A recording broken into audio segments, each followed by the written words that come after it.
Hello दोस्तों, कैसे हैं आप सब लोग। स्वागत है आप सबका आपके अपने चैनल मिस्टिक टेल्स में। यहाँ हम बात करते हैं रहस्यमयी घटनाओं, रहस्यमयी जगहों और डरावने किस्सों की। तो बने रहिए हमारे साथ वीडियो के आखिर तक। और अगर आप में से किसी के साथ भी ऐसी कोई भी घटना हुई है जो डरावनी या रहस्यमयी हो और आप चाहते हैं कि आपकी वह घटना सब लोगों को पता चले, आप अपनी कहानी सब लोगों के साथ शेयर करना चाहते हैं, तो डिस्क्रिप्शन में हमारे इंस्टाग्राम का लिंक दिया हुआ है। आप वहां आकर हमसे कांटेक्ट कर सकते हैं, हमें अपनी कहानी बता सकते हैं। हम आपके नाम और जगह को छुपाकर आपकी आइडेंटिटी नहीं बताएंगे, पर आपकी कहानी लोगों तक जरूर पहुंचाएंगे।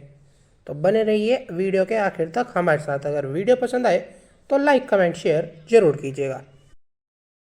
आज की कहानी है अल्पना की, जो कि एक बदला हुआ नाम है। अल्पना उत्तर प्रदेश के इटावा शहर की रहने वाली है। यह कहानी कुछ साल पुरानी है।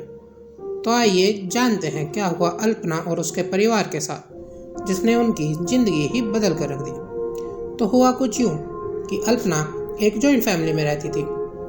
उसके कई चाचा और कई ताऊ और उसके दादा दादी सब एक ही घर में रहते थे।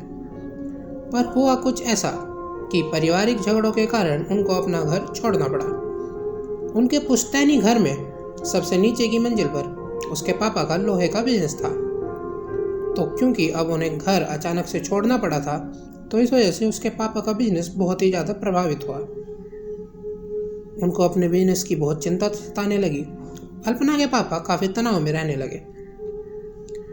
उन्होंने अपने बिजनेस में लॉस कम से कम हो, इसके लिए जल्दी से जल्दी एक नया घर जो कम से कम 2 मंजिल का हो ढूंढना शुरू किया। जल्दी जल्दी में उन्हें एक घर जो कि उनके घर से ज़्यादा दूर भी नहीं था मिल गया। वह मार्केट से काफ़ी सस्ते दाम में मिला और उन्होंने अपने बिजनेस में कम से कम हानि हो, कम से कम लॉस हो, इसके लिए उन्होंने बिना पूजा पाठ के ही उस घर में अपना सारा सामान शिफ्ट कर लिया। यह सब 1 हफ्ते के अंदर अंदर हो गया। किसी को पता भी नहीं चला कि वे लोग जहाँ जा रहे हैं वहाँ पहले क्या था, क्या हुआ था। वो 2 मंजिल का इतना बड़ा घर उनको मार्केट रेट से कम क्यों मिल रहा है। ये उनकी पहली और सबसे बड़ी गलती साबित हुई। और ये आपके लिए भी एक चेतावनी है कि अगर कोई जगह कोई घर बहुत दिन से बंद है, कई साल से बंद है, तो वहाँ जाकर रहने या वहाँ कुछ काम शुरू करने से पहले पूजा पाठ जरूर कर लें। उस घर के अंदर पूजा जरूर रखें, गृह प्रवेश जरूर रखें और हो सके तो ऐसी जगहों से दूर ही रहें। और ख़ासकर जब वो मार्केट रेट से कम दाम पर मिल रहा हो, क्योंकि आप नहीं जानते वहाँ क्या है और वो कितना ख़तरनाक हो सकता है। यही गलती अल्पना के पापा कर चुके थे, जो कि उन्हें बहुत ही भारी पड़ी। तो बने रहिए कहानी में, देखते हैं कि अल्पना और उसके परिवार के साथ क्या हुआ।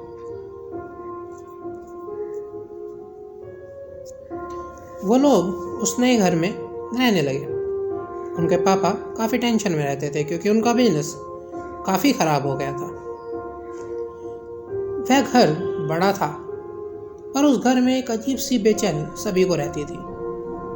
घर में वो 4 लोग रहते थे: अल्पना, अल्पना की मम्मी, अल्पना के पापा और अल्पना का एक छोटा भाई।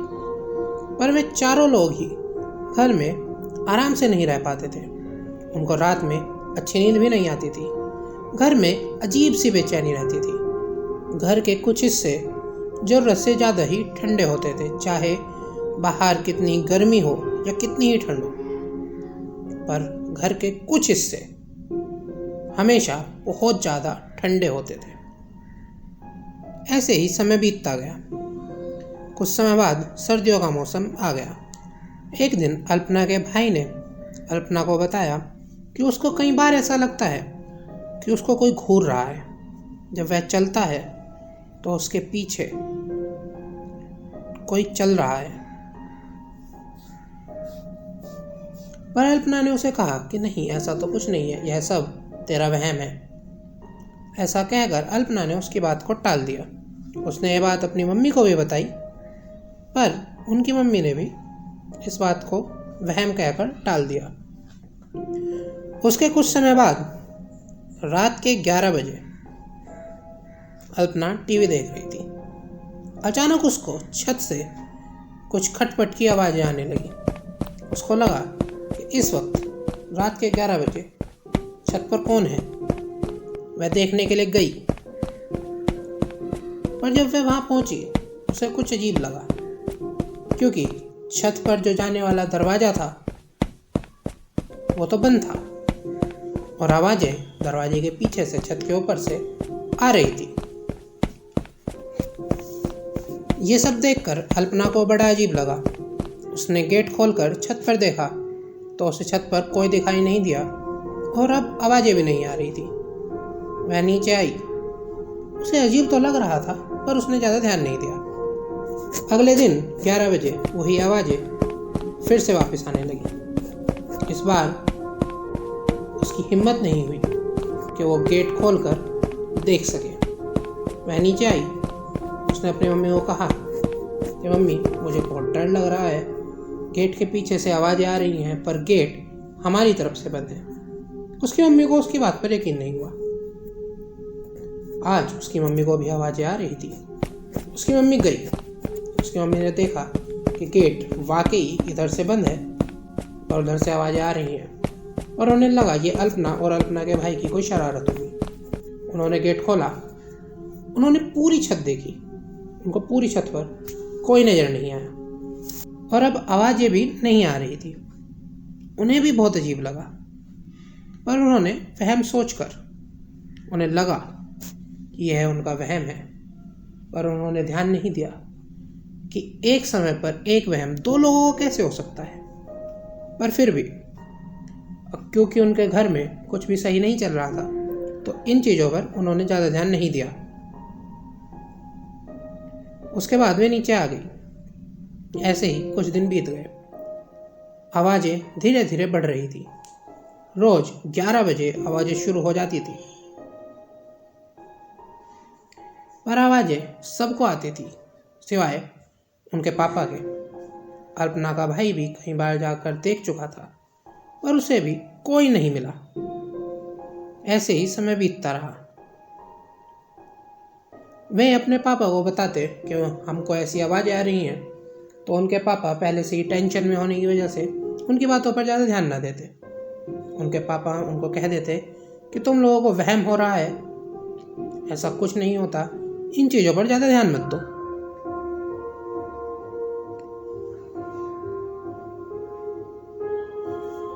कुछ दिनों के बाद एक दिन उसके पापा रात को लेट आए और वे खाना खा रहे थे। अचानक से उन्हें भी छत पर से बहुत तेज किसी के भागने दौड़ने की आवाज़ें आने लगी। अल्पना के पापा और उसका भाई दोनों ऊपर गए। उन्होंने छत का हर एक कोना देखा। वहाँ कोई नहीं था। आवाज़ें भी नहीं आ रही थी, पर वहाँ कोई नहीं था। उनको बड़ा अजीब लगा, पर फिर वही कि हो सकता है हम लोगों का वहम हो सकता है आवाज़ें पड़ोस से आ रही हो। ऐसी सब चीज़ें सोचकर वो दोनों लोग वापस नीचे आ गए।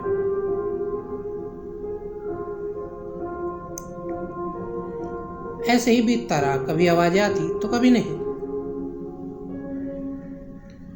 जब मकर संक्रांति का समय पास आया तो उन्होंने तय किया कि वे लोग मकर संक्रांति पर घर में गृह प्रवेश की पूजा और हवन करवाएंगे। उसके 2 दिन बाद ही दोपहर के समय अचानक से अल्पना की मम्मी को एक फ़ोन आता है। दूसरी तरफ से अल्पना की मामी जी उसकी मम्मी को बताती हैं कि अल्पना की नानी जी का निधन हो गया है। यह सुनकर अल्पना की मम्मी को बहुत तेज सदमा लगता है और वे वहीं बेहोश हो जाती हैं। उनको हॉस्पिटल ले जाया जाता है। उनको रात को होश आया। वे काफ़ी गहरे सदमे में थे। 2 दिन बाद उनकी हालत सुधरी तो उनको घर ले जाया गया। घर जाने के बाद अगले दिन अल्पना के पापा किसी काम से बाहर गए हुए थे। अचानक से अल्पना की मम्मी उसके पापा को फ़ोन कर बोलती है कि मेरी मम्मी की डेथ हो गई है, मुझे वहाँ जाना है, मेरी मम्मी मुझे बुला रही है, मुझे अपनी मम्मी के पास जाना है। ये सुनकर उसके पापा को बहुत अजीब लगा। अल्पना का भाई भी उस समय अपनी मम्मी के पास ही था, उसे भी बड़ा अजीब लगा। और उन दोनों ने सोचा कि क्योंकि अल्पना की मम्मी अभी सदमे से गुजर रही हैं, तो ऐसा हो सकता है कि इस वजह से ऐसी बहकी बहकी बातें कर रही हो। अल्पना के पापा ने कहा कि आज तो नहीं हो पाएगा, हम कल चलते हैं, पर उसकी मम्मी नहीं मानी। उसके पापा को जब लगा कि मैं काफ़ी परेशान है, तो उन्होंने कहा कि ठीक है, मैं आ रहा हूँ। तब तक अल्पना की मम्मी जाने के लिए तैयार हुई। उन्होंने अपना सामान रखा। वह बार बार एक ही बात दोहरा रही थी कि मेरी मम्मी मुझे बुला रही हैं, मेरी मम्मी मुझे बुला रही हैं, मुझे अपनी माँ के पास जाना है। अल्पना और उसके भाई को बहुत अजीब लग रहा था। आने के बाद उसके पापा को भी जब अल्पना ने बताया कि मम्मी बार बार यही बात कह रही हैं, तो उसके पापा को भी काफ़ी अजीब लगा। खैर, वो लोग वहाँ से जाने के लिए निकल गए। वो दोनों बाइक से निकले थे। अल्पना के बार बार बोलने पर भी उसकी मम्मी ने हेलमेट लेने से मना कर दिया था। उनके निकलने के कुछ देर बाद अल्पना को अपने पापा का कॉल आता है। वो रो रहे थे। अल्पना घबरा गई। उसके पूछने पर उसके पापा ने बताया कि उनका एक्सीडेंट हो गया है, उनके पैर में थोड़ी चोट है और अल्पना की मम्मी के सर में काफ़ी चोट लगी है, और उनके पापा अल्पना की मम्मी को लेकर हॉस्पिटल पहुंच चुके हैं। ये सुनकर अल्पना का भाई तुरंत अपने घर से हॉस्पिटल के लिए निकला। उसने अपने मामा जी को भी कॉल किया, क्योंकि उनका घर हॉस्पिटल के काफ़ी पास था। अल्पना के भाई के जाने के बाद वो घर पर काफ़ी अकेली हो गई थी, तो उसने अपनी एक कज़न को अपने घर अपने साथ रात रहने के लिए बुला लिया। अब घर में अल्पना और उसकी कज़न बहन दोनों अकेले थे। आज रात 11 बजे घर की छत से किसी के बहुत तेज रोने, चिल्लाने और एक तरफ से दूसरी तरफ भागने की बहुत तेज आवाज़ें आती रही। ये दोनों काफ़ी डर गए।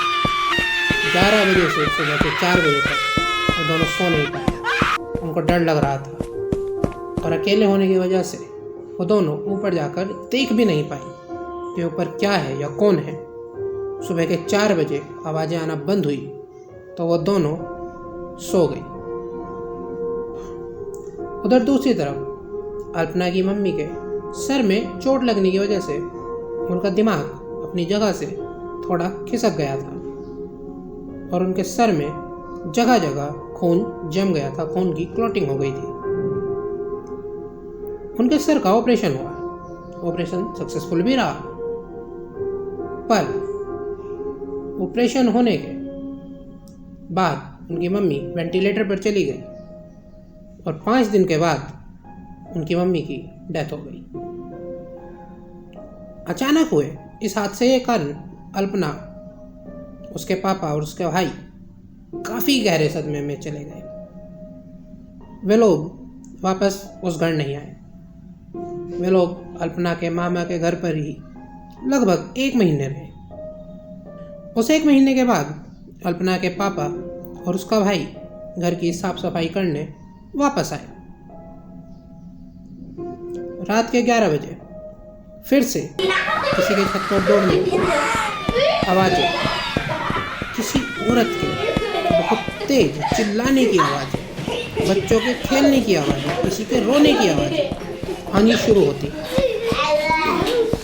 वो दोनों पूरा घर ढूंढते हैं, छत का हर एक कोना ढूंढते हैं, पर उनको कुछ नहीं मिलता। पर आवाज़ें आज आना बंद नहीं हुई थी। आवाज़ें लगातार आ रही थी, और ऐसा लग रहा था कि घर के हर एक कोने, हर एक कमरे से किसी के चिल्लाने की, किसी के रोने की आवाज़ें आ रही हैं। वो लोग घबरा गए। वो लोग रात को ही 1 बजे घर को छोड़कर वहाँ से निकले, और रात के लगभग 2 बजे के आसपास अल्पना के मामा के घर पहुँच गए। रात के करीब 2 बजे अल्पना के पापा और उसके भाई को इतना घबराए हुए आया देखकर अल्पना के मामा जी के परिवार में भी सब लोग डर जाते हैं, घबरा जाते हैं। उनसे पूछने पर वे अपने साथ हुआ पूरा किस्सा बताते हैं। ये सब बातें होने पर अल्पना के नाना जी ये कहते हैं कि किसी पंडित जी को ले जाकर वह घर दिखाओ, वहाँ जरूर कुछ ना कुछ ऐसी चीज़ है जो नहीं चाहती कि वहाँ कोई रहे। तो ये तय होता है कि एक पंडित जी को ले जाकर घर में पूजा पाठ, हवन इत्यादि कराया जाएगा। ये सब होने के 2 दिन बाद अल्पना के मामा जी, उसके पापा, उसका भाई और अल्पना के 2 कज़न और अल्पना, ये सब एक पंडित जी को लेकर उस घर में पहुंचते हैं। घर के अंदर कदम रखते ही पंडित जी को आभास हो जाता है कि यहाँ कोई बहुत ही ताकतवर बुरी आत्मा है, और उन्हें भगवान पर विश्वास था। उन्हें विश्वास था कि उनका भगवान उन्हें या उनके साथ आए लोगों को कुछ नहीं होने देगा। वहाँ पर अपनी कुछ पूजा करके पंडित जी यह तय करते हैं कि इस प्रेत का इलाज दिन में नहीं किया जा सकता। वह यह बात अल्पना और उसके परिवार वालों को बताते हैं और कहते हैं कि यहाँ वे पूजा रात में करेंगे। वे अल्पना के भाई और उसके पापा से कुछ सामग्री मंगवाते हैं और कहते हैं कि आज रात वे सब लोग यहीं रुकेंगे और पंडित जी यहाँ पूजा करेंगे। रात होती है तो पंडित जी कह देते हैं कि यह पूजा काफ़ी भयंकर है, तो इसीलिए ये पूजा सिर्फ पंडित जी करेंगे, और अल्पना और उसके परिवार वालों को पंडित जी सोने के लिए भेज देते हैं। अल्पना और उसका भाई एक रूम में थे, उसके पापा और उसके मामा एक अलग रूम में थे, और अल्पना के बाकी 2 कज़न एक अलग रूम में थे। आज 11 बजे कोई आवाज़ें नहीं आई। पंडित जी अपना हवन कर रहे थे। सबको लगा कि पंडित जी आज यहाँ से उस आत्मा को जरूर निकाल देंगे। सब आराम से सो गए। सब सोए हुए थे। पंडित जी अपना हवन कर रहे थे। सब ठीक ही चल रहा था। अचानक रात के 2 बजे जिस कमरे में अल्पना के वो दोनों कज़न सोए हुए थे, उस कमरे से बहुत तेज एक औरत के चीखने की आवाज़ आती है। सब लोग जाग जाते हैं और सब लोग उस कमरे की तरफ भागते हैं। जैसे ही उस कमरे का दरवाज़ा खोलकर सब देखते हैं तो अंदर वो दोनों कज़न भाई आपस में लड़ रहे थे। उन दोनों ने एक दूसरे का गला दबा रखा था। उनकी आंखें लाल हो गई थी, मानो उनकी आंखों में खून उतर आया हो। अल्पना के पापा और उसके मामा जाते हैं, उन दोनों को अलग करते हैं, बैठाते हैं, पर वो शांत नहीं होते। अल्पना का भाई उन दोनों के मुंह पर पानी मारता है और वे दोनों अचानक होश में आते हैं। जैसे वे दोनों ये काम अपनी मर्जी से नहीं कर रहे थे, उनसे कोई करवा रहा था। होश में आने के बाद उन दोनों ने बताया कि उनको बस इतना याद है कि उनका गेट अचानक से खुला। एक औरत बहुत तेजी से भागते हुए आई, चिल्लाते हुए, और सीधा आकर उन दोनों के बीच में बेड पर लेट गई। और उसके बाद उन दोनों को कुछ भी याद नहीं है। इतना होने पर वो पंडित अपनी पूजा से उठकर वहां आए। उन्होंने सबको घबराता हुआ देखकर कहा कि घबराने की कोई बात नहीं है। वो आत्मा पूजा के प्रभाव से बचने के लिए छटपटा रही है। पंडित जी ने फिर कहा कि मैं फिर से पूजा शुरू करता हूँ, आप सब लोग जाइए और सो जाइए। पर अब किसी को भी नींद नहीं आ रही थी। सब लोग अपने अपने कमरे में चले गए। पंडित जी ने वापस हवन शुरू किया, पर इस बार हवन करते हुए धीरे धीरे पंडित जी की तबीयत बिगड़ने लगी। सुबह होते तक पंडित जी की हालत बहुत ही ज़्यादा खराब हो चुकी थी। सुबह हुई तो पंडित जी ने उन सबको बुलाकर उन सब से कहा कि यहाँ ये जो आत्मा है ये बहुत ही ताकतवर है, इसे निकालना मेरे बस की बात नहीं है।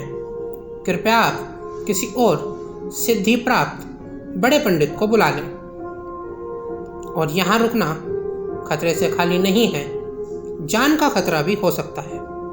यह सुनकर वे सब लोग घबरा गए और उसी समय वहाँ से अल्पना के मामा के घर आ गए।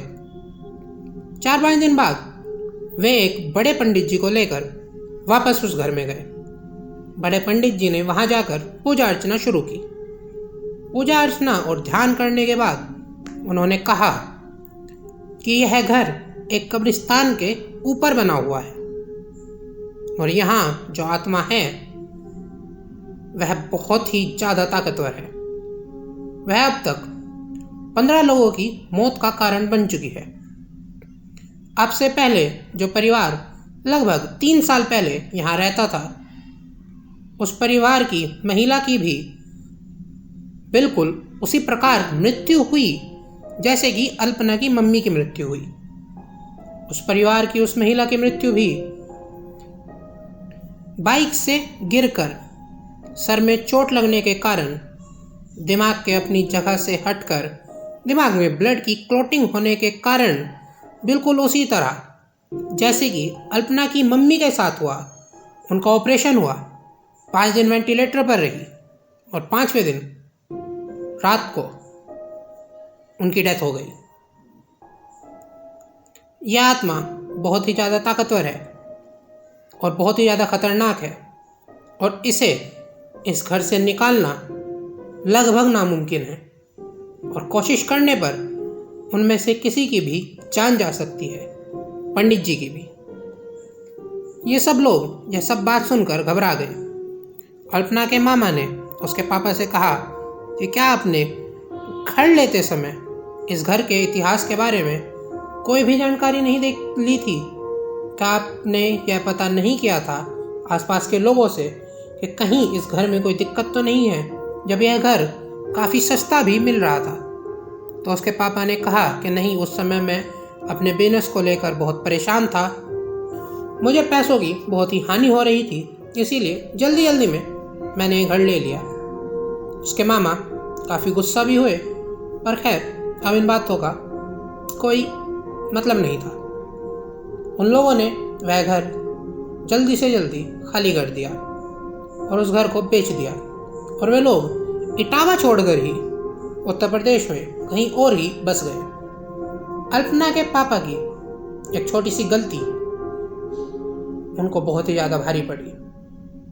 उस एक गलती के कारण, उस जल्दबाजी के कारण उनको उनकी पत्नी का साथ छोड़ना पड़ा। 2 बच्चों को, अपनी माँ को खोना पड़ा।